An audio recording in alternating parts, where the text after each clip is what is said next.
তো সবাইকে আবার ওয়েলকাম করছি আমাদের সেকেন্ড লেকচারে মাইক্রোপ্রসেসর এন্ড অ্যাসেম্বলি ল্যাঙ্গুয়েজ। তো আমরা বেসিক্যালি লাস্ট ক্লাসে হচ্ছে মাইক্রোপ্রসেসরের ইভলিউশন দেখছিলাম। নতুন ব্রিড অফ কম্পিউটার যেটাকে বলে, নিউ ব্রিড অফ কম্পিউটার যেটা ছিল মাইক্রো কম্পিউটার, যেটাতে ওদের টার্গেট ছিল হচ্ছে একটা সিঙ্গেল একটা চিপ যেটা সমস্ত প্রসেসিং এর কাজ করবে। তো ওইভাবে আর্কিটেক্ট একটা ডিজাইন করা একটা কম্পিউটার তৈরি করেছিল, সেই কম্পিউটারটাকে ওরা বলতো মাইক্রো কম্পিউটার, এবং সেই সিঙ্গেল সিপিইউটাকে ওরা বলতে হচ্ছে মাইক্রো প্রসেসর। ঠিক আছে, তো সেই মাইক্রো প্রসেসর আমরা যদি ইভলিউশন দেখি, তো ইভলিউশনে আমরা দেখেছিলাম যে ফার্স্ট জেনারেশনের পিমস টেকনোলজি ব্যবহার করা হয়েছিল। একদম প্রথম দিককার মাইক্রো প্রসেসরের গুলোতে লাইক হার্ডলি 2200 মতন ট্রানজিস্টর থাকতো, এবং ফার্স্ট মাইক্রো প্রসেসর যেটা ইন্টেল তৈরি করেছিল সেটা ছিল ইন্টেল 4004। ঠিক আছে, তো এগুলোর আমরা ভেতরে কি আছে না আছে, কি কি ফিচার ছিল, এগুলো একটু সংক্ষেপে দেখবো। বাট আপাতত আমরা টাইমলাইনের সাথে কিভাবে মাইক্রোপ্রসেসরটা ফার্দার এক্সেল করেছে, মাইক্রোপ্রসেসরের টেকনোলজিটা সেটা আমরা একটু দেখবো। ওকে, আজকে ফার্স্ট কোশ্চেন হ্যান্ড রেজ করে আবার চলে গিয়েছে। আম, এক কাজ করবে, সেটা হচ্ছে যে ডিরেক্ট কোশ্চেন করে ফেলবে। হ্যাঁ, ঠিক আছে, হ্যান্ড রেজ অপশনটা ব্যবহার করার দরকার নাই। ওকে, তো যেটা বলছিলাম সেটা হচ্ছে যে সেকেন্ড জেনারেশনে যেটা করেছিল সেটা হচ্ছে যে ওরা এখানে কিছুটা তোমার এখানে লিথোগ্রাফিটা এখানে ইমপ্রুভ করেছিল। এখানেও 8 বিটের মাইক্রোপ্রসেসর ছিল। ঠিক আছে, টিটিএল কম্পেটিবিলিটি ছিল, হায়ার প্যাকিং ডেনসিটি ব্যবহার করছে এই তোমার এনমোস টেকনোলজি ব্যবহার করার কারণে। এনমোস বেসিক্যালি হচ্ছে তোমার negative metal oxide semiconductor technology. ঠিক আছে, এখানে অবশ্যই পাস আউট হবে, কারণ এনমোস গুলোতে তোমার, আমি গত ক্লাসে হয়তো বলেছিলাম, এনমোস গুলোতে তোমার চার্জ ক্যারিয়ার হচ্ছে ইলেকট্রন, আর ইলেকট্রনের সবসময় আমরা জানি যে মোবিলিটি বেশি। ঠিক আছে, তো ডিফিকাল্টির কারণে কিন্তু প্রথম দিকে ওরা এনমোস দিয়ে শুরু করে নাই, ওরা পিমোস দিয়ে শুরু করেছিল। বাট যখন একটু টেকনিক্যালি অ্যাডভান্স হয়েছে, টেকনোলজি গুলো যখন মানে অ্যাফোর্ডেবল হয়েছে, তখন ওরা পিমোস ছেড়ে এনমোস এ এসেছে। ঠিক আছে, আসার সাথে সাথে আমরা ফাস্টার স্পিড পেয়েছি, আর হায়ার প্যাকিং ডেনসিটি পেয়েছি। হ্যাঁ, হায়ার প্যাকিং ডেনসিটি মানে হচ্ছে যে এখন চিপের উপর ট্রানজিস্টর গুলো অনেক ছোট করে তৈরি করা যায়, এবং সেম ডাই সাইজের উপরে ওরা অনেক বেশি ট্রানজিস্টর তৈরি করতে পারে। আর যত বেশি ট্রানজিস্টর, তত বেশি পরিমাণ রেজিস্টার, তত বেশি ওয়ার্ড লেন্থের রেজিস্টার, তত বেশি পরিমাণ অনবোর্ড মেমোরি। ঠিক আছে, তো এই জন্য আমাদের প্রসেসরের ক্যাপাবিলিটি গুলো কিন্তু বাড়তে থাকবে। ঠিক আছে, আর গত ক্লাসে হচ্ছে শুরু করেছিলাম যে এখানে একটা জিনিস বলতেছিলাম, সেটা হচ্ছে সেকেন্ড জেনারেশনের মাইক্রোপ্রসেসর গুলো কি করতো, তারা ইনস্ট্রাকশন গুলো যে মাল্টিপল স্টেজে ওরা এক্সিকিউট করতো, সেই স্টেজ গুলোকে ওরা ওভারল্যাপিং করতো, এটাকে বলা হয় পাইপলাইনিং টেকনোলজি। ঠিক আছে, এরপর একটা ছোট্ট একটা কোশ্চেন চলে আসছিল, সেই কোশ্চেনের অ্যান্সার দিতে দিতে আমি ক্লাসের লাইন কেটে গিয়েছিল। তো যে কোশ্চেনটা করেছিল এবং যে কিউরিয়াস, সে যদি আবার এসে থাকো, সে জানান দিতে পারো, তাহলে সেই ডিসকাশনে যাব। আদারওয়াইজ সেই ডিসকাশনটা আপাতত কন্টিনিউ করব না। তো জি স্যার, আমি আছি। তুমি আছো তাহলে? আচ্ছা, ঠিক আছে। তো তোমাদের সবাইকে হ্যাপি ভ্যালেন্টাইন্স ডে। তো ভ্যালেন্টাইন্স ডে এর মতন একটা ব্যাপার আর কি, এই কম্পিউটারের এই মাল্টিপল থ্রেড টেকনোলজি। এই টেকনোলজিটাকে ইন্টেল বলে সম্ভবত হাইপার থ্রেডিং, আর রাইজেন এএমডি তে যেন কি বলে, সম্ভবত এসএমটি টেকনোলজি বলে। বাট বেসিক্যালি স্যার, টেকনোলজিটা আসলে কিছুই না। হ্যাঁ, আমি তোমাকে বলছিলাম যে গত ক্লাসে, যে তোমার যদি কোনো একটা মাইক্রো প্রসেসরে, যদি আমরা ইন্টেল ভিউ পয়েন্ট থেকে বলি, সেটাতে যদি হাইপার থ্রেডিং সাপোর্টেড থাকে, তাহলে কি হবে, সেটাই যতগুলো কোর, তার দ্বিগুণ সংখ্যক লজিক্যাল কোর সে শো করবে। তাই তো? তো একটা বাজে একটা এক্সাম্পল দিই তোমাদেরকে, আমি আবারও ক্ষমা চেয়ে নিচ্ছি, আমার এক্সাম্পলটা অ্যাকুরেট হবে না, বিকজ হাইপার থ্রেডিং এর উপরে কোনো সেরকম একাডেমিক আমি কোনো কন্টেন্টস পাই নাই। ঠিক আছে, যেহেতু এটা একটা প্রোপ্রাইটারি টেকনোলজি, ইন্টেল এএমডি ওদের মতন করে ইমপ্লিমেন্ট করে, এটার উপর ডেফিনেটলি কোনো বই নাই। সো আমি যে ভিউ পয়েন্ট থেকে বলবো, আমার কথা যদি ঠিক না হয় আমাকে ক্ষমা করে দিবা। আচ্ছা, তো বেসিক্যালি ব্যাপারটা কি করে, সেটা হচ্ছে যে প্রসেসরটা ডিজাইনটা এরকম যে সে একটা কোরকে, ধরে নাও একটা single core processor with hyper threading, সে একটা কোরকে দুটা লজিক্যাল কোর হিসেবে দেখায়, এবং অপারেটিং সিস্টেমকে সে বোঝায় যে এখানে দুটা কোর আছে। তো অপারেটিং সিস্টেম এরপরে কি করে, দুইটা কোরের জন্য সে আলাদাভাবে সে টাস্ক তৈরি করে, সেট অফ টাস্ক, এগুলাকে বলে হচ্ছে থ্রেড। ঠিক আছে, সে কি করে, দুই সেট, সে চিন্তা করে না যে এখানে দুই সেট প্রসেসর আছে, দুই সেটের জন্য আমি আলাদা আলাদা করে থ্রেড ঠিক করব। এই থ্রেড গুলো নিয়ে কাজ, থ্রেডের বাংলা কি, থ্রেডের বাংলা হচ্ছে সুতা বা দড়ি। ঠিক আছে, সো তুমি এমনি করে ইমাজিন করতে পারো, একটা দড়িতে অনেকগুলো গিট বাঁধা, একটু পর পর একটা করে গিট বাঁধা, ওই গিট বা গিটটুর মধ্যে একটা করে কাজ আছে। আর কোর গুলো কি করে, সেই দড়িটা ধরে টানতে থাকে, এবং একটা করে গিটের মধ্যে যখন সে একটা করে ইনস্ট্রাকশন পায়, তখন সে ওইটা নিয়ে কাজ করে। ঠিক আছে, তো অপারেটিং সিস্টেম কিন্তু দুইটা থ্রেড নিয়ে বসে আছে, কিন্তু কোর কিন্তু একটা। ঠিক আছে, কোর কিন্তু একটা। তো এখন মজার ব্যাপার হচ্ছে ওই মাইক্রোপ্রসেসর অপারেটিং সিস্টেম বললো যে দাও আমারে দাও, আমি নেই কাজ করি। কিন্তু অবশ্যই যেহেতু এখানে কোর ফিজিক্যাল মাত্র একটা, তার মানে এট এ টাইম একটা থ্রেডই রান করবে, এতে কোনো সন্দেহ নাই। এট এ টাইম একটা থ্রেডই রান করবে। তাহলে সেকেন্ড থ্রেডটা কি হবে? সেকেন্ড থ্রেডটাই যদি মাইক্রোপ্রসেসরের ওই কোডটা হাত না দেয়, তখন কিন্তু অপারেটিং সিস্টেমের সন্দেহ হবে, তোমার সন্দেহ হবে যে আমার সাথে এখানে কোনো রকম গেম খেলতেছে ও। ঠিক আছে, আমি একটা থ্রেড নিয়ে কাজ করতেছি, সেকেন্ড বলছে এটা ডাবল কোর। ঠিক আছে, লজিক্যাল নাকি কি নাকি বলছে, কিন্তু ডাবল কোর তো বলছে, কিন্তু দুইটা থ্রেড সে টানতেছে না কেন? এখন সে সেকেন্ড থ্রেডটা কখন টানবে জানো? যখন প্রসেসরের কোর স্টলিং করবে। স্টলিং করবে মানে কি, সে প্রসেসর তো আমরা সবাই জানি যে কম্পিউটারের আদার যে কোনো পেরিফেরালের তুলনায় মাইক্রো প্রসেসর সবচেয়ে ফাস্ট, তাই না? এমনকি কম্পিউটারের সবচেয়ে যে ফাস্ট যেটা আছে ক্যাশ মেমোরির পরেই ধরো এফএসবি, ঠিক আছে, ফ্রন্ট সাইড বাস, যেটা র্যামের সাথে যেটা দিয়ে আমাদের কমিউনিকেশন হয়, সেটাও ইভেন স্পিড অত বেশি না। মার্কেটে হয়তো এখন 2300 বা 2600 মেগাহার্জের এফএসবি চলতেছে। ওকে, আমি রং হইতে পারি, আরো লেটেস্ট হয়তো কিছু আইসাও থাকতে পারে, বাট প্রসেসর কিন্তু 4-5 গিগাহার্টজ চলতেছে মার্কেটে।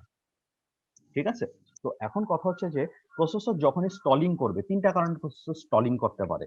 ঠিক আছে, এক, প্রসেসর, তোমরা তো জানো most of the time processor কি করে, তার ইনস্ট্রাকশন এবং ডেটা সে ক্যাশ থেকে নেওয়ার চেষ্টা করে, বিকজ আমরা অলরেডি জানি যে ক্যাশ মেমোরি মেইন মেমোরি থেকে ফাস্টার। ঠিক আছে, সো জি স্যার। প্রসেসর যখন ক্যাশে গিয়ে রিফিউজড হবে, ক্যাশে গিয়ে যখন কিছু পাবে না, তখন সে স্টলিং করতে পারে যে ধ্যাত্তেরি আমি তো কাজ খুঁজে পাইতেছি না। দুই, প্রসেসরকে যখন ক্যাশ না, তাকে বাধ্যতামূলক ভাবে মেমোরিকে অ্যাক্সেস করা লাগবে, মেইন মেমোরি র্যামের কথা বলতেছি, তখনও অবশ্যই এখানে একটা সিগনিফিকেন্ট ডিলে হবে। থার্ড আর একটা ব্যাপার ঘটে, ওইটা খুব মজার, ওইটা মানে আসলে তোমাদের এখন এই লেভেলে যে আন্ডারস্ট্যান্ডিং সেটার সাথে শেয়ার করাটা কতখানি ঠিক হবে আমি জানি না। থার্ড ব্যাপারটা বলা হচ্ছে মিসপ্রেডিকশন। ঠিক আছে, যখন মিসপ্রেডিকশন ঘটে তখন প্রসেসর স্টলিং করে। স্টলিং করা মানে হচ্ছে প্রসেসর খাইয়া দাইয়া কাম পাইতেছে না। যখনই প্রসেসর স্টলিং করবে তখনই প্রসেসর করবে কি, যেই থ্রেডটা নিয়ে কাজ করতে গিয়ে সে স্টলিং করছিল, সেই থ্রেডটাকে পজ করে রেখে সেকেন্ড থ্রেডটায় হাত দিবে। এবং যেহেতু আমরা জানি যে প্রসেসরের ক্যাশ মেমোরি খুব বেশি বড় হয় না, এবং তাকে ফ্রিকোয়েন্টলি মেমোরি অ্যাক্সেস করা লাগে, এবং প্রেডিকশন ভুল হইতেই পারে।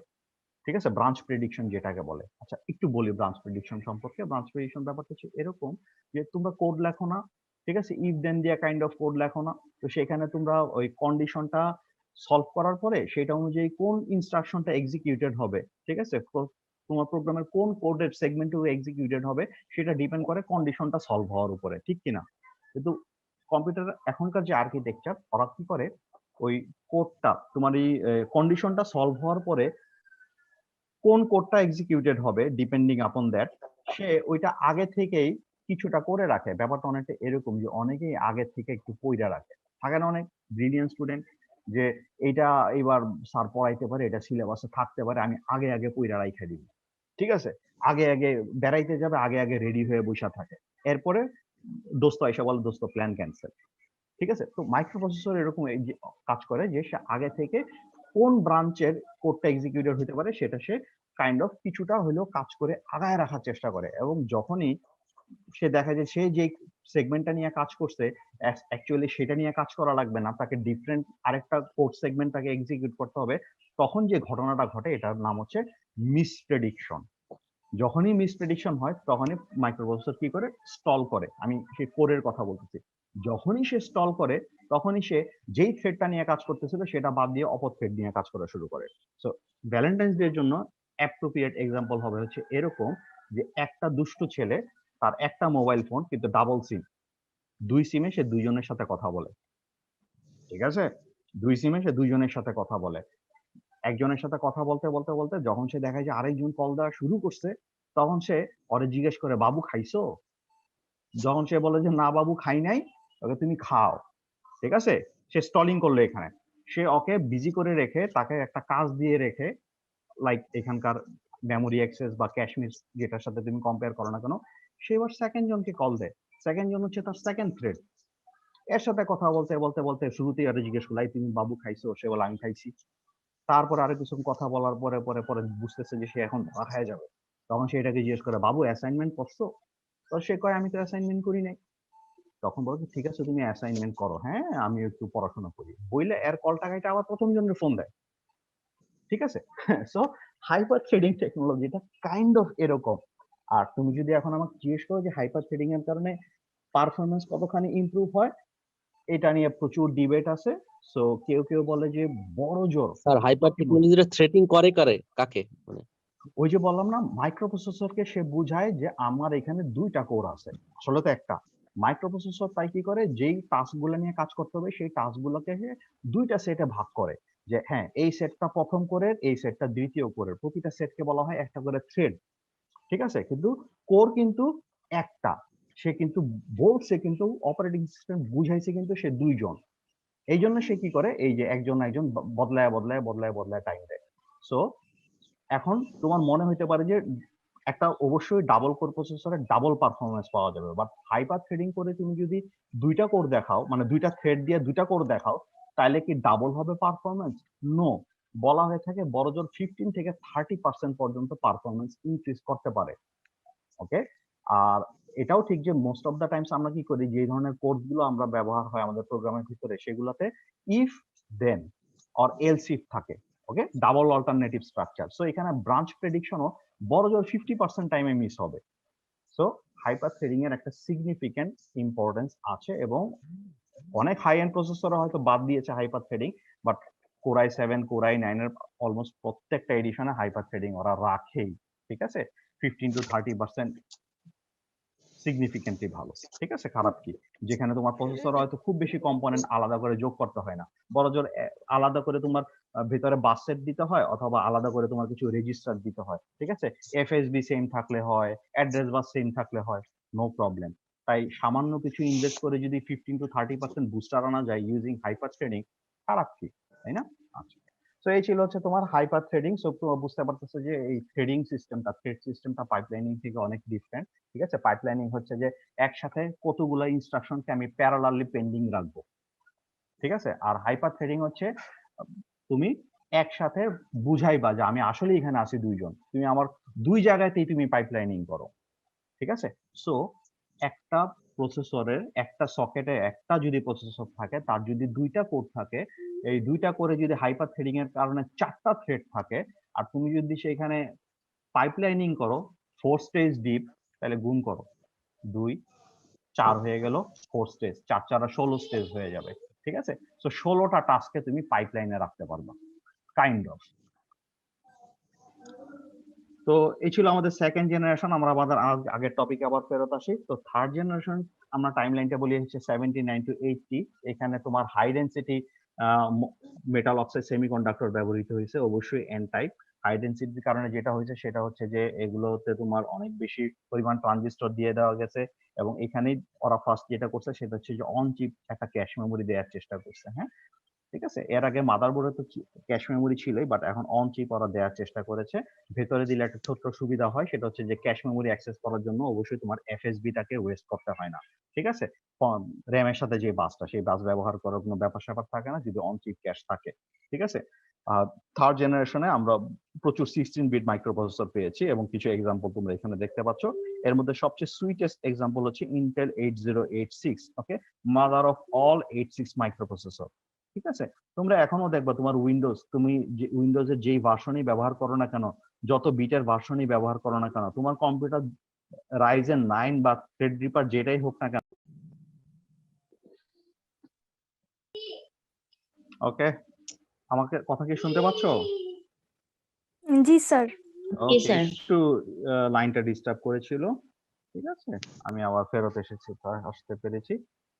তো যেটা বলছিলাম যে এই 86 এর যে ইনস্ট্রাকশন, এই ইনস্ট্রাকশন সেট যেমন ব্যাকওয়ার্ড কম্পেটিবল ছিল, তেমনি এর ইনস্ট্রাকশন সেট গুলো এখনকার মডার্ন মাইক্রোপ্রসেসর গুলোতেও ব্যবহৃত হয়ে থাকে। সো তোমরা যদি 86 এর জন্য অ্যাসেম্বলি ল্যাঙ্গুয়েজ শিখে থাকো, শিখবে তোমরা, সেই অ্যাসেম্বলি ল্যাঙ্গুয়েজ দিয়ে কিন্তু তোমরা এখনকার মাইক্রোপ্রসেসরেও অনেক কাজ করতে পারবা। আর এডিশনালি কিছু জিনিস তো তোমাকে শেখা লাগবেই, যদি সেখানে তুমি মেশিন ল্যাঙ্গুয়েজ বা অ্যাসেম্বলি ল্যাঙ্গুয়েজে কাজ করতে চাও হার্ডওয়্যার লেভেলে। ফোর্থ জেনারেশন মাইক্রোপ্রসেসর গুলো ছিল হচ্ছে high density complementary metal oxide semiconductor. Okay, এই সি এর মানে হচ্ছে কমপ্লিমেন্টারি। এই কমপ্লিমেন্টারির মানে হচ্ছে এটার মধ্যে এন টাইপও আছে, আবার আবার তোমরা শুনতে পাচ্ছ তো? আমার ছেলে অবশ্য একটু চিৎকার চেঁচামেচি করতেছে। জি ও স্যার। আজকে সকাল সকাল উঠে পড়ছে, জানে আমার সকালে ক্লাস আছে, তাই সকাল সকাল উঠে পড়ছে আমাকে পাহারা দেওয়ার জন্য। তো কমপ্লিমেন্টারি মানে হচ্ছে যে এটাতে NMOS ও থাকবে, PMOS ও থাকবে। এটার একদম ইন্টারনাল টেকনোলজিটা আমি জানি না, শুধু এতটুকু জানি যে NCMOS টেকনোলজিটা যথেষ্ট ডিফিকাল্ট থাকার কারণে অনেক পরে এসে ডেভেলপ হয়েছে, বাট এটার মাধ্যমে অনেক ফাস্টার সার্কিট সুইচিং করা যায়। ঠিক আছে, দুটো জিনিস তোমরা সবসময় মনে রাখবা, যে তুমি যতই সার্কিটকে ছোট করবা, ঠিক আছে, এগুলো যেহেতু মস বা মসফেটের সমস্ত সুইচিং গুলো হয় গেট দিয়ে, তো ফেটটা যদি ছোট হয় তার গেটটাও ছোট হবে, আর ছোট গেট লাগানো বন্ধ করা সহজ, দ্রুত করা যায়। দুই, পাওয়ার কনজাম্পশন কম হয়। সো HCMOS এ যখন আসলো, এখন সবই সিমোস বা সিমোস এর ভ্যারিয়েন্ট, এগুলোতে আসার পরে যেটা হলো সেগুলো হচ্ছে প্রসেসর গুলো যেমন পাওয়ার কনজাম্পশন অনেক কমে আসলো, অনেক ফাস্টার হয়ে গেল, প্যাকিং ডেনসিটি অনেক কম হয়ে গেল, মানে হাই হয়ে গেল। সো একটা চিপে এখন আমার অনেক বেশি, তোমরা যখন একটু পরে যখন প্রসেসরের ইভ্যালুয়েশন দেখাবো, সেখানে ডাইশট বলে একটা ব্যাপার আছে, অর্থাৎ প্রসেসরের ভেতরে সার্কিট গুলো মানে কিভাবে ট্রানজিস্টর গুলো কানেক্টেড থাকবে সেটার একটা ব্লুপ্রিন্ট টাইপের, সেগুলো দেখলেই তোমরা বুঝবা যে কিভাবে জেনারেশন টু জেনারেশন এদের মধ্যে এখানে ঘনবসতিপূর্ণ একটা এলাকা হয়ে যায়, কাইন্ড অফ, হ্যাঁ, অনেক ভিড় হয়ে যায়।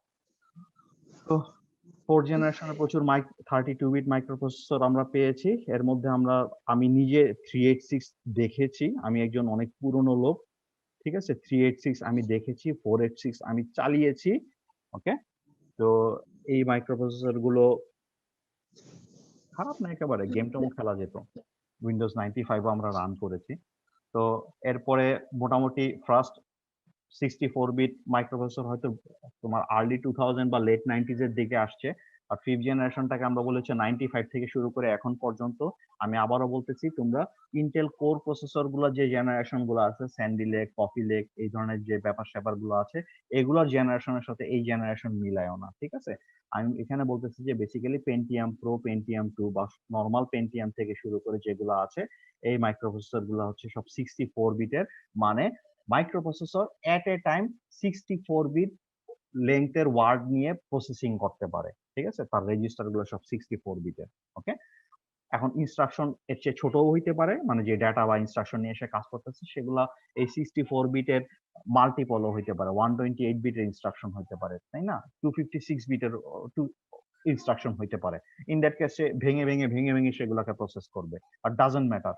64 বিট মাইক্রোপ্রসেসর মানে হচ্ছে সে at a time 64 bit word লেংথের ডেটা নিয়ে দুম করে একটা প্রসেসিং এর কাজ সে করে ফেলতে পারে, এবং এই ধরনের মাইক্রোপ্রসেসর এখনো কনজিউমার লেভেলে আমরা ব্যবহার করতেছি। অন্যদের কার কাছে কি আছে সেটা ভেবে কি লাভ, তাই না? তোমার আমার কি আছে সেগুলো নিয়ে আমরা ভাবি। তো এখন আমরা যদি প্রসেসরের ওয়াইজ যদি আমরা এখন একটা এভলিউশন দেখি, ঠিক আছে, এখন আমি খুব ফাস্ট চলে যাব। তোমরা কোশ্চেন থাকলে কোনো হ্যান্ড রেজ অপশন দরকার নেই, চট করে কোশ্চেন করে ফেলবা। আমরা এখন সবচেয়ে কিউটেস্ট মাইক্রোপ্রসেসরটা নিয়ে আমাদের আলাপ শুরু করি। এবার আমরা প্রসেসরের মডেল ধরে আলাপ করব, ঠিক আছে। আর কোন প্রসেসর সম্পর্কে আমরা খুব বেশি বলবো না, কারণ যে কয়টা প্রসেসর সম্পর্কে আমাদেরকে ডিটেলস পড়তে হবে সেগুলো নিয়ে এত ডিটেলস পড়তে হবে যে অযথাই সেগুলো আজকে সেগুলো নিয়ে কথা বলে আবার নেক্সট দিন আমরা কি নিয়ে কথা বলবো, তাই না? সেগুলো পরের জন্য তোলা থাক। শুরু করি ইন্টেল 4004 বা 4004 মাইক্রোপ্রসেসরটা দিয়ে। এটা 4 বিট মাইক্রোপ্রসেসর ছিল, ঠিক আছে। এর ডেটা বাস ছিল 4 বিটের। ওকে, 4 বিট ডেটা বাস দিয়ে একবারে 4 বিট ডেটা চলে আসতো। আর অ্যাড্রেস বাস ছিল হচ্ছে তোমার 12 বিটের। তো এখন তোমার মনে হইতে পারে যে আর অ্যাড্রেস বাস যদি 12 বিটের হয় তাহলে 12টা পিন লাগবে, ডেটা বাস যদি 4 বিটের হয় তাহলে তো 4টা পিন লাগবে, তাহলে ইন্টারাপ্ট কোন দিয়ে হবে, কন্ট্রোলিং কোন দিক দিয়ে হবে, স্পেশাল কন্ট্রোলিং পিন কোনগুলো হবে, পাওয়ার সাপ্লাই পিন কই থাকবো, 12 আর 4 যোগ করলেই তো প্রসেসরে 16টা পিন হয়ে যায়। আমি একটু বড় ছবি দেখাই দিচ্ছি প্রসেসরটা, ঠিক আছে। আসলে হয় কি যে তোমরা সমস্ত এক্সাম্পল গুলোতে দেখবা ডেটা এবং অ্যাড্রেস বাস গুলো মাল্টিপ্লেক্স থাকে, মানে একই পিন কখনো ডেটা বাস হিসেবে ব্যবহার করছে, কোনো অন্য একটা সাইকেলে সে অ্যাড্রেস বাস হিসেবে ব্যবহৃত হচ্ছে। এভাবে সে কাইন্ড অফ মাল্টিপ্লেক্সিং করে সে অল্প কয়েকটা পিন দিয়ে সে কাজ করার চেষ্টা করে, এবং এটা পিমোস টেকনোলজি ছিল। 740 কিলো হার্জের প্রসেসর, 2250টা রেজিস্টার ছিল, ঠিক আছে। আর 60,000 ইনস্ট্রাকশন সে প্রতি সেকেন্ডে এক্সিকিউট করতে পারতো। আচ্ছা, এই যে ইনস্ট্রাকশন এক্সিকিউট করার যে ব্যাপারটা, এটাকে একটা মজার একটা ইউনিট আছে, এই ইউনিটটার নাম হচ্ছে আইপিএস, ইনস্ট্রাকশন পার সেকেন্ড। এই আইপিএস জিনিসটা তোমাদের একটু জানতে হবে। হ্যাঁ, আমরা সবসময় একটা জিনিস ভেবে রাই যে প্রসেসরের ক্লক স্পিড বেশি হলেই বোধহয় প্রসেসরটা খুব ফাস্ট। হ্যাঁ, কথাটা পার্শিয়ালি ট্রু, ঠিক আছে। বাট মডার্ন টাইমসে আমাদের প্রসেসর গুলোতে যেটা দেখতে হয় সেটা হচ্ছে যে প্রসেসরটার আইপিএস কত বা প্রসেসরটার ফ্লপ কত।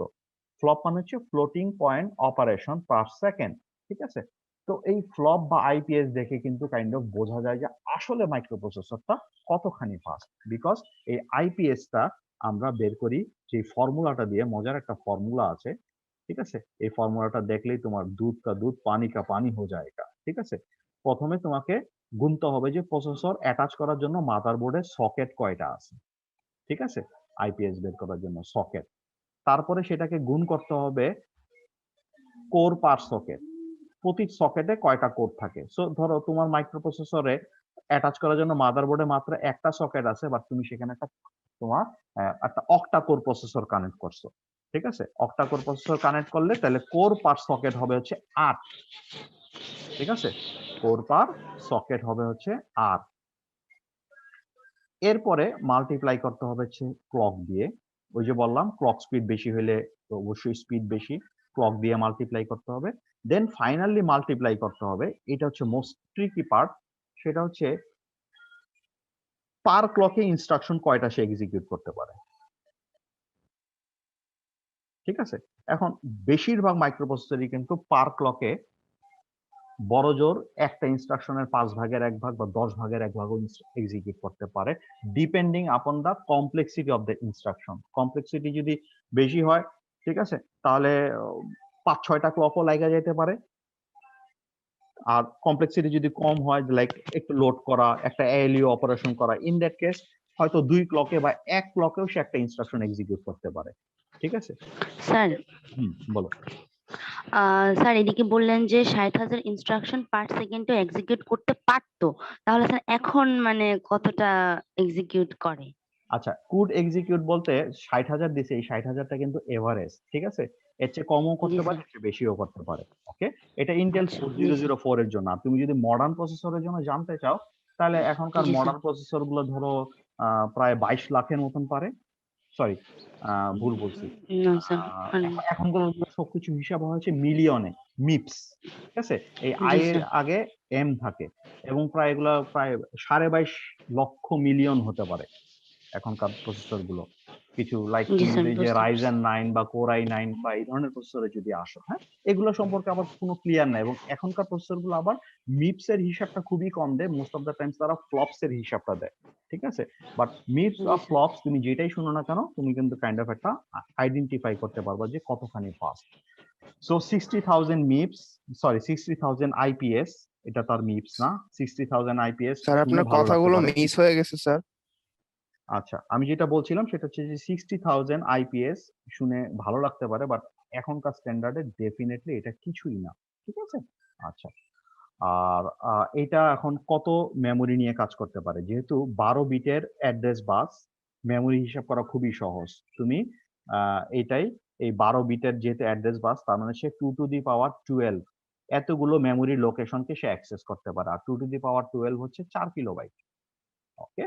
তো থিওরিটিক্যালি একটা ইন্টেল 4004 মাত্র 4 কিলোবাইট র্যাম নিয়ে কাজ করতে পারে। এর বেশি র্যাম হলে সেই র্যাম গুলোর জন্য সে অ্যাড্রেসই জেনারেট করতে পারবে না, ঠিক আছে।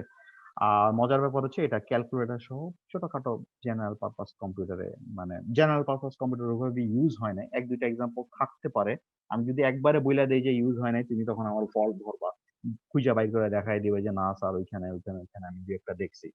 বাট মেইনলি কিন্তু এটা ক্যালকুলেটরের প্রসেসর হিসেবে ব্যবহৃত হয়েছে, ঠিক আছে। আচ্ছা, সো আসো আমরা দেখি এই যে ফালতু একটা মাইক্রোপ্রসেসর ইন্টেল 4004, সেটার ডাইশটটা দেখতে কেমন, চিপটা দেখতে কেমন ছিল। ওই যে বললাম 16টা পিন, এই ধরনের প্যাকেজিং সিস্টেমকে বলা হয় ডিআইপি বা ডুয়েল ইনলাইন প্যাকেজিং, ডিপ, ঠিক আছে। ডুয়েল ইনলাইন প্যাকেজিং মানে দুইটা লাইনের মধ্যে 2 লাইনে সবগুলো পিন থাকবে, ডুয়েল ইনলাইন প্যাকেজিং, ওকে, বেসিক্যালি প্রসেসরটা কিন্তু মাত্র এতটুকুর ভিতরে আছে। আর এই প্রসেসরটার ভিতরে তুমি যদি ম্যাগনিফাইড একটা ছবি নিতে পারো, তাহলে দেখবা যে মোটামুটি পার্টস গুলো, রেজিস্টার গুলো এইভাবে, ট্রানজিস্টর গুলো এইভাবে আছে। দ্যাটস ওয়াই ছবিটা অনেক এইভাবে আসছে। এই ধরনের ছবিকে বলা হয় ডাই শট। ওকে, আচ্ছা। তো 8 বিট মাইক্রোপ্রসেসরে যদি আমরা চলে আসি, 8 বিটের একটা খুব চমৎকার এক্সাম্পল হচ্ছে ইন্টেল 8008। ইন্টেল 8008 নিয়ে আমরা কথা বলতেছি। একটা 8 বিটের মাইক্রোপ্রসেসর ছিল, 72 এ আসছে। ওকে, তো অবভিয়াসলি 8 বিট মাইক্রোপ্রসেসর আর ডেটা বাস অবভিয়াসলি কমপক্ষে 8 বিটের হইতে হবে। এর চেয়ে কম হলে তোমার 2-3 দফায় কাজ করতে হবে। আর এর অ্যাড্রেস বাস ছিল হচ্ছে 14 বিটের। 14 বিটের অ্যাড্রেস বাস দিয়ে অবশ্যই আমরা বড় জোর 16 কিলোবাইট মেমোরি নিয়ে কাজ করতে পারবো। ঠিক আছে, আর এটার অ্যাসেম্বলি ল্যাঙ্গুয়েজে তোমার 48টা ডিফারেন্ট ইনস্ট্রাকশন ছিল। তার মানে 48 রকম নেমোনিক ছিল। ঠিক আছে, 48টা ডিফারেন্ট ইনস্ট্রাকশন, সরি, হ্যাঁ, ইন্টেল 4004 এর এখানে বলতেছে 46টা, বাট আমি নেটে দেখলাম যে 46 না, এটা 45, but I am not sure, আমার বোঝায় ভুল হইতে পারে। মানে অ্যাসেম্বলি ল্যাঙ্গুয়েজে কোড ছিল ইন টোটাল 45টা। ঠিক আছে, আর এটার আইপিএস হচ্ছে 36 থেকে শুরু করে 80,000-এর মতো। ঠিক আছে, আমি একটা রেঞ্জ দিয়েছি। স্যার হ্যাঁ, বলো। এক্সামে কি ডিরেক্ট ক্যারেক্টারিস্টিক্স দিবে মডেল টুলে দিয়ে? মডেল দিয়ে বলবে যে এটা ক্যারেক্টারিস্টিক্স লিখো? হ্যাঁ, থাকতে পারে, তুমি দেখতে পারো, তোমার স্পেসিফিক দুই একটার জন্য দেখতে পারে, বা তোমাকে ছোট একটা ডেসক্রিপটিভ টাইপের ব্রড কোশ্চেন আসতে পারে যে তুমি ওয়ার্ড সাইজের বেসিসে মাইক্রোপ্রসেসর গুলো কিভাবে ইভলিউশন হয়েছে কয়েকটা সিগনিফিকেন্ট মডেলের উপর বেস করে একটা ডেসক্রিপশন দাও। স্যার ঠিক আছে, এই ধরনের কিছু ডেসক্রিপটিভ কেমন কোশ্চেন আসতে টাইপের পারে। প্রশ্ন আসতে পারে? যে আচ্ছা, কেমন টাইপের প্রশ্ন আসতে পারে একটু যদি। আচ্ছা, তোমরা এই ফার্স্ট লেকচার দেখে বুঝবাই না এই কোর্সটা মেইনলি কি এরকম। এই কোর্সটা মেইনলি হচ্ছে যে বেশিরভাগ সময় ভেতরের আর্কিটেকচার এক্সপ্লেইন করা, মেমোরি কিভাবে এক্সপান্ড করতে হয়। একটা মাইক্রোপ্রসেসরে সে 4 কিলোবাইট মেমোরি আছে, তুমি ওইটার সাথে তুমি আরো 3টা 4 কিলোবাইটের মেমোরি কিভাবে কানেক্ট করবা, ব্লক ডায়াগ্রাম এঁকে দেখাও। মোস্টলি কোশ্চেন গুলো এই ধরনের। ঠিক আছে, আমরা যে আজকে যে লেকচারটা ফলো করতেছি বা যেই টপিক গুলো এখন দেখতেছি, এগুলো থেকে কালে ভদ্র দু একটা হার্ড তোমার ডেসক্রিপটিভ টাইপের কোশ্চেন আসে। ঠিক আছে, যে এই ধরনের মাইক্রোপ্রসেসরে কি কি ছিল, কি কি ফিচার ছিল বর্ণনা করো। এবং বেশিরভাগ ভালো ছেলেমেয়েরা কিন্তু এই ধরনের কোশ্চেন গুলো অ্যাভয়েড করে, এই জন্য যেগুলো ডেসক্রিপটিভ টাইপের কোশ্চেন, প্রচুর ইনফো মনে রাখতে হয়। ঠিক আছে, এর চাইতে আমি সমস্ত ব্লক ডায়াগ্রাম গুলো পারি। ঠিক আছে, মেমোরি এক্সপানশন কিভাবে করতে হয় সেগুলো আমি পারি, আমি সেগুলো অ্যান্সার করবো। ঠিক আছে, ওগুলো ম্যাথমেটিক্যাল টাইপের, ওগুলো অ্যান্সার করলে 4টা নাম্বার পাওয়া যাবে। তো যাই হোক, সব রকম কোশ্চেনই থাকবে, ডেসক্রিপটিভও থাকবে, ওগুলাও থাকবে। তুমি যদি ফুল সিলেবাস কভার করতে চাও সবকিছুই পড়ো। হ্যাঁ, ঠিক আছে, আচ্ছা। তো এই মাইক্রোপ্রসেসরটা এটাও সম্ভবত ডিপ ছিল, ডুয়েল ইনলাইন প্যাকেজ, এবং 3,500 ট্রানজিস্টর ছিল, 18 পিনের মাইক্রোপ্রসেসর। সাউন্ড আমি একটু মিউটল ব্যবহার করি। ওকে, ঠিক আছে। তো এই ছিল হচ্ছে আমার 18 পিনের মাইক্রোপ্রসেসর, এটাও ডিপ প্যাকেজিং। এই হচ্ছে ডাই শট। ভয় পেও না, তোমাকে ডাই শট আঁকতে হবে না। ঠিক আছে, তোমাকে আর্কিটেকচার আঁকতে হবে। আচ্ছা, এরপর আমাদের আরেকটা 8 বিটের মাইক্রোপ্রসেসর ছিল ইন্টেল 8080 বা 8080, তুমি যেভাবেই বলো না কেন। ঠিক আছে, 6000 ট্রানজিস্টর দিয়ে তৈরি করা হয়েছিল, এবং এই মাইক্রোপ্রসেসরটা ছিল প্রায় 2 মেগাহার্টজের। সো সিগনিফিকেন্টলি ফাস্টার ফর প্রিডিসেসরদের থেকে। ঠিক আছে, এর ডেটা বাস অবভিয়াসলি 8 বিটের মাইক্রোপ্রসেসর হওয়ার কারণে 8 বিট দেয়া হয়েছিল। ঠিক আছে, আর অ্যাড্রেস বাস দেয়া হয়েছিল হচ্ছে 16 বিটের। 16 বিটের যদি অ্যাড্রেস বাস হয়, তাহলে 2 টু দি পাওয়ার 16 করলেই আমরা পাওয়া যাব কত পরিমাণ র্যাম সে ব্যবহার করতে পারে। সে হচ্ছে মাত্র 64 কিলোবাইট। ওকে, তো এই মাইক্রোপ্রসেসরটা সাইজ বেশ বড়। এই মাইক্রোপ্রসেসরে টোটাল 40টা পিন ছিল। ঠিক আছে, তোমরা তো অপেক্ষা করতেছো কি ধরনের কোশ্চেন হবে, তোমার পিন ডায়াগ্রাম আঁকতে দিবে। ইন্টেল 8086 এর যে 40টা পিন আছে, কি কি সেই 40টা পিন, কোন পিন দিয়ে কি করে। ওকে, আচ্ছা, এটা ছিল প্রায় তোমার 5 লাখ ইনস্ট্রাকশন এক্সিকিউট করতে পারে। আর আইপিএস হচ্ছে 5 লাখ, বা মিলিয়নে যদি বলি, মিপসে যদি বলি, আর মিপস হচ্ছে 0.5 মিপসে সে কাজ করতে পারে, মিলিয়ন ইনস্ট্রাকশন পার সেকেন্ড। এবং অবভিয়াসলি এনমস টেকনোলজি ব্যবহার করতে হবে। কিন্তু ইন্টেল 8080 একটা ছোট্ট একটা প্রবলেম ছিল, সেটা হচ্ছে যে এটাতে সমসাময়িক প্রসেসর গুলোর জন্য প্রবলেম বলবো, এখনকার মাইক্রোপ্রসেসরের জন্য প্রবলেম না। এখনকার কম্পিউটার গুলোতে এমনিতেই তোমার অনেকগুলো মাল্টিপল লেভেলের পাওয়ার সাপ্লাই থাকে। প্রসেসরের জন্য একরকম, হার্ড ডিস্কের জন্য একরকম, এসএসডির জন্য একরকম, মাদারবোর্ডের এক একটা সেগমেন্টের জন্য এক এক রকম পাওয়ার সাপ্লাই থাকে। তো ওরা কিন্তু এই 8080 যখন তাদের সেই সময়ে 3টা ডিফারেন্ট পাওয়ার সাপ্লাই দরকার হয়েছিল। আমার যতদূর মনে পড়ে একটা হচ্ছে +12, একটা হচ্ছে +5 আর একটা হচ্ছে -5। এই 3টা ডিফারেন্ট স্টেটের পাওয়ার সাপ্লাই দরকার হওয়ার কারণে ইন্টেল 8080 টা কিন্তু মার্কেটে সেভাবে ডমিনেট করতে পারে নাই। ঠিক আছে? আচ্ছা, তো ইন্টেল 8080 দেখতে এরকম। এই যে একটা 40 পিনের ডিপ চিপ দেখতে এরকম হয় ইন্টেল 8080। ও একটা কথা বলার অপেক্ষা রাখে না, সেটা হচ্ছে যে এই ইন্টেলের এই মাইক্রোপ্রসেসর গুলো কিন্তু ইন্টেল ছাড়াও আরো অনেক অন্যান্য কোম্পানিরা কিন্তু তৈরি করতো। এর মধ্যে একজনের নাম তোমরা সবাই জানো, সেটা হচ্ছে এএমডি। ঠিক আছে, অ্যাডভান্স মাইক্রো ডিভাইস।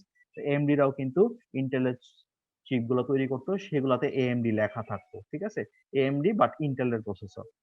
এখন তা হয় না, এখন ওদের নিজস্ব পুরো লাইনই আছে। আচ্ছা, ইন্টেল 8085 এই মাইক্রোপ্রসেসরটার ইন্টারনাল আর্কিটেকচার তোমাদের পড়তে হবে। ঠিক আছে, এটার একদম আদ্যপান্ত তোমাদের জানতে হবে। তাই ছোট্ট একটা ইন্ট্রো দিয়ে যাই। এটা কিন্তু একটা 8 বিটের মাইক্রোপ্রসেসর, 16 বিট না। ওকে, এখনো 16 বিট আসে নাই। এটার ক্লক স্পিড ছিল হচ্ছে 3 থেকে 6 মেগাহার্টজ। 3 থেকে 6 মেগাহার্টজ এর মানে হচ্ছে এই প্রথম দিককার মডেলগুলো হয়তো 3 মেগাহার্টজ ছিল, বাট ডে টু ডে আস্তে আস্তে এটা ভ্যারিয়াস ভার্সন, এবং শুধু তাই না, আরো অন্যান্য ম্যানুফ্যাকচারাররা যারা তৈরি করেছে তারা কিন্তু এটাকে ইমপ্রুভ করেছে, এবং ফাইনাল যেটা আসছিল ডিসকন্টিনিউড হওয়ার আগ পর্যন্ত যে 8085 তৈরি হয়েছিল সেটার ফাইনাল মডেলটা ছিল 6 মেগাহার্টজ। ওকে, 6500 ট্রানজিস্টর এটার ভেতরে ছিল। ওকে, 8 বিটের মাইক্রোপ্রসেসর, ডেটা বাসের উইথ ছিল 8 বিট। আর যেহেতু 16 বিটের অ্যাড্রেস বাস আছে, তার মানে সে ওই 64 কিলোবাইট মেমোরি সে অ্যাড্রেস করতে পারবে।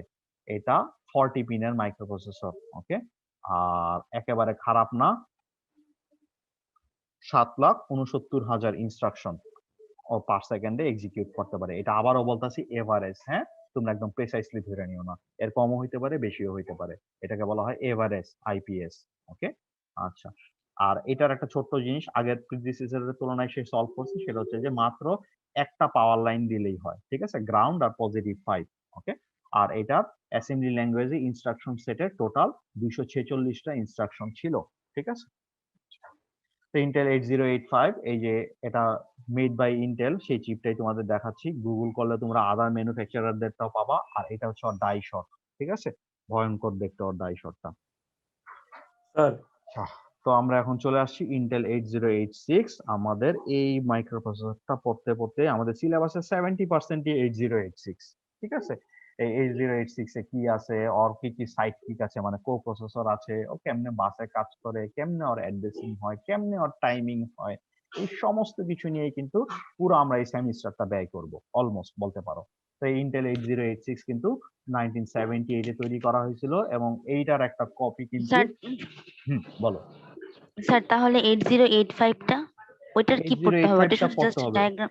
আচ্ছা, 8085 এর বলা হয়ে থাকে হচ্ছে 16 বিট ভার্সন হচ্ছে 8086। এই জন্য আমি তোমাদের প্রথমে 8085 টা কিছুটা পরিমাণে পড়িয়ে, ওরা আর্কিটেকচার পড়িয়ে, ও কিভাবে কাজ করে, ওর বাসগুলো কিভাবে মাল্টিপ্লেক্সিং হয়, সেগুলো আমি একটু দেখিয়ে নিয়ে আমি কিন্তু ইন্টেল অনেকটা 8086 কি শুরু স্যার করব। কম্পিউটার আর্কিটেকচারের সাথে স্যার রিলেটেড? কম্পিউটার আর্কিটেকচারে তোমরা ব্যাপারটা পড়েছো যে কিভাবে সিস্টেম গুলো কাজ করে, মেমোরি? আর এখানে জি স্যার, হচ্ছে মানে তোমরা বাস দেখবা হচ্ছে সিস্টেম গুলা। এইভাবে এখানে তুমি একদম দেখবা যে কম্পিউটারের কোন পিন দিয়ে, কোন সার্কিটের কোন জায়গায় দিয়ে কি যাচ্ছে না যাচ্ছে, পিন জি ধরে স্যার, ধরে বুঝতে পারছি। পিন ধরে ধরে জি স্যার। তোমাকে জানতে হবে।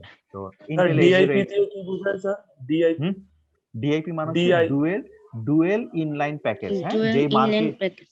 হ্যাঁ, যেই চিপ গুলো এরকম হয় এবং তার গায়ে থেকে পিন গুলো এভাবে দুই সাইড দিয়ে বের হয়ে যায়, সেগুলোকে বলা হয় ডুয়েল ইনলাইন প্যাকেজ, ডিপ। ঠিক আছে, এখনকার মাইক্রোপ্রসেসর গুলো হচ্ছে বিপিজিএ, বল পিন গ্রেড অ্যারে, অর্থাৎ মাইক্রোপ্রসেসরের তলায় দেখবে ছোট ছোট বল আছে। আর বল পিন গ্রেড অ্যারের আগে ছিল হচ্ছে শুধু PGA, pin grade array, pin বের হয়ে থাকতো তলা দিয়ে। ঠিক আছে, গোল্ডেন কালারে ইরিডিয়ামের পিন হয়। ঠিক আছে, তোমরা হয়তো খুলে দেখছো অনেকে মাইক্রোপ্রসেসর। তো যাই হোক, যেটা বলতেছিলাম সেটা হচ্ছে যে এই 8086 হচ্ছে যেহেতু 16 বিট মাইক্রোপ্রসেসর, এটাতে 16 বিটের একটা ডেটা বাস দেওয়া হয়েছে। সেটা অ্যাড্রেস বাসের সাথে মাল্টিপ্লেক্সিং করে সে ব্যবহার করে, কারণ 40 পিন দিয়ে তার সমস্ত কাজ করতে হবে। আর অ্যাড্রেস বাস ছিল মাত্র 20 বিটের। আর 20 বিটের অ্যাড্রেস বাস হলে সে বড়জোর 1 মেগাবাইট মেমোরি নিয়ে কাজ করতে পারে, কারণ 2 এর উপর পাওয়ার যদি দাও তুমি 20, তাহলে সেটা 1 মেগা হয়। ঠিক আছে, আচ্ছা, তো এটাতে 29,000 এনমোস ট্রানজিস্টর ছিল, আর এটার মিপস ছিল হচ্ছে তোমার 0.33 মিপস, ঠিক আছে, 5 মেগাহার্জ সে যখন রান করতো। ওকে, এটা হচ্ছে এভারেজ কিন্তু। আর এটাতে মজার একটা ব্যাপার হচ্ছে এটাতে কিন্তু প্লাস তোমার মাল্টিপ্লাই এবং ডিভাইডের জন্য সেপারেট অ্যাসেম্বলি নেমোনিক ছিল, ঠিক আছে। আচ্ছা, এইটার 8086। ও বাই দ্য ওয়ে, প্রসেসর কিন্তু ছোট্ট, জাস্ট এতটুকুর ভেতরে কিন্তু মেইন প্রসেসরটা, হ্যাঁ। এবং এটাকে আমি যদি খুইলা এক্সরে কইরা তোমাকে দেখাই, তাহলে তুমি এরকম একটা ডাই শট দেখতে পাবা। ওকে, তো তুমি যদি প্রসেসরে এখানে একটা ছোট করে একটা গুলি করো, গুলি করলে বড়জোর প্রসেসরের কোনো ট্রানজিস্টর ড্যামেজ হবে না, বড়জোর প্রসেসরের কন্টাক্ট লাইনগুলো ড্যামেজড হবে। ওকে, প্রসেসরটা বেঁচে থাকবে, কন্টাক্টটা আবার রিপেয়ার করলেই প্রসেসর কাজ করবে।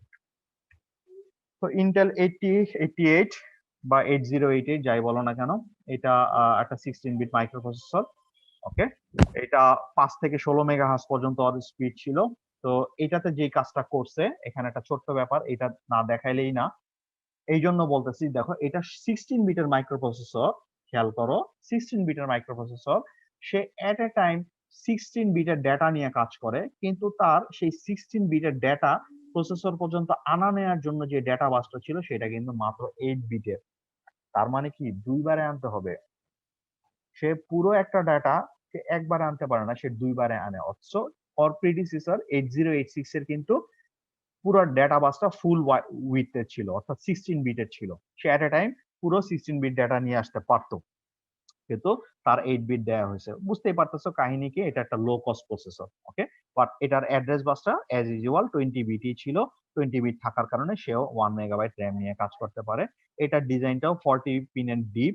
আর এটার আরেকটা ডিজাইন ছিল, সেটা হচ্ছে যে 44 পিন পিএলসিসি। পিএলসিসি মানে হচ্ছে প্লাস্টিক লেডেড চিপ ক্যারিয়ার, ঠিক আছে। একটু পিএলসিসির একটা চিপ দেখাইতেছে, আজকে মনে হয় এরপর আর দেখাইতে পারবো না।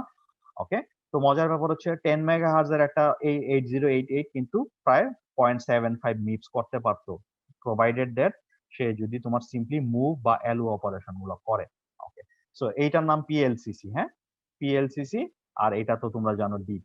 ওকে, তো এগুলা কিন্তু এই মাইক্রোপ্রসেসর গুলো যখন চিপ ভার্সন গুলো তৈরি করলো, এগুলা কিন্তু ওরা অন্যান্য এমবেডেড সিস্টেমে মাইক্রো কন্ট্রোলার হিসেবে দেয়। ইভেন ধরো মিসাইলের গাইডেন্স সিস্টেমে মিসাইলের ভিতরে ভরে দেয়, তাই না। তো সেগুলা কাজের জন্য কিন্তু এগুলোর কিছু ইকোনমি ভার্সন ওরা তৈরি করতো। ওকে, তো 16 বিট মাইক্রোপ্রসেসরের আমাদের ফার্স্ট একটা চমৎকার এক্সাম্পল হইতে পারে ইন্টেল 80186। ওকে, তো ইন্টেল 80186 এর একদম আর্লিয়ার মডেলগুলো 6 মেগাহার্জ এর হলো, একদম ডিসকন্টিনিউ হওয়ার আগ পর্যন্ত যেগুলো বের হয়েছে সেগুলো ছিল 25 মেগাহার্জ এর। আর এই 16 বিট মাইক্রোপ্রসেসরের জন্য তোমার পুরো 16 বিটেরই অ্যাড্রেস ডেটা বাস ছিল, অ্যাড্রেস বাস 20 বিটের ছিল, 68 পিন, এটা একটু বড় সাইজের। এটার বড় যে ছবি দেখবা, 55,000 ট্রানজিস্টর ছিল। আর যেহেতু অ্যাড্রেস বাস আবার আগের মতন 20 বিটি আছে, তাই মাত্র 1 মেগাবাইট র্যাম নিয়ে কাজ করতে পারে। মজার ব্যাপার হচ্ছে কিছু কম্পেটিবিলিটি ইস্যুর কারণে এই ইন্টেল 80186 টা কিন্তু খুব বেশি কম্পিউটারে ইউজ হয় না। এটা মোস্টলি ওই যে বললাম ডিফেন্স কন্ট্রাক্টররা ব্যবহার করছে, বা বড়জোর মাইক্রো কন্ট্রোলার বা এমবেডেড সিস্টেম ব্যবহার হয়েছে। পিসিতে খুব কমই ব্যবহার হয়েছে, এক দুইটা এক্সাম্পল স্যার বড়জোর আছে। হ্যাঁ বলো। স্যার এখানে যে স্পিডটা বলা হয়েছে এটা কি ক্লক স্পিড? হ্যাঁ, এটা ক্লক স্পিড 6 থেকে 25 মেগাহার্জ হচ্ছে ক্লক স্পিড। ভাইবো না যে 6 স্যার মেগাহার্জের এটা এত প্রসেসর টার্বো দিয়ে 25 হয়, তা না কিন্তু। আসলে 80186 না অনেকগুলো মডেল বের হয়েছে, তাই না। সে 82 সাল থেকে স্যার শুরু এখন করে যে প্রসেসরগুলো 2006-7 বের হয়, হ্যাঁ হ্যাঁ, এগুলো এখন তো সব যেগুলো বের হয় গিগাহার্জ রেঞ্জের সেগুলো হয়, এগুলো সব হ্যাঁ গিগাহার্জ রেঞ্জে থাকে, গিগাহার্টজে বের হয়। হ্যাঁ তাই না। 5 গিগাহার্জ 4 গিগাহার্জের প্রসেসর অ্যাভেইলেবল, তাই না। গিগাহার্জ হ্যাঁ মেগাহার্জের 1000 গুণ। তো যেটা হয়েছিল সেটা হচ্ছে ইন্টেল 80186 এর ওদের উদ্দেশ্যই ছিল এটা দিয়ে মাইক্রো কন্ট্রোলার বানাবে এমবেডেড সিস্টেমে। তাই এটার ভিতরের কিছু হেল্পিং যে কম্পোনেন্ট গুলো যেগুলোকে বলা হয়ে থাকে, like interrupt controller, clock generator, bus controller, তারপরে কাউন্টার, এই জিনিসগুলো প্রসেসরের ভিতরে বিল্ট ইন ছিল, ঠিক আছে। তো যাই হোক, এই কথাগুলো আসলে এইভাবে এখন ডিটেলস গুলো কোনো লাভ নাই। তোমরা যদি 8086 এর আর্কিটেকচার এবং অপারেশন না দেখো, তাহলে এগুলো রিয়েলাইজই করতে পারবো না। তো যাই হোক, আজকে এই পর্যন্তই থাক। আমরা নেক্সট ক্লাসে হয়তো এই টপিকটা শেষ করার চেষ্টা করবো, বাট আমি এই স্লাইডটা আজকে দিয়ে দিচ্ছি, যারা কিউরিয়াস তারা স্লাইডটা অ্যাডভান্স করে রাখতে স্যার পারো, থ্যাংক ইউ ঠিক আছে। ওকে, আজকে এই পর্যন্তই থাক, সবাইকে আসসালামু আলাইকুম। ওয়ালাইকুম আসসালাম। স্যার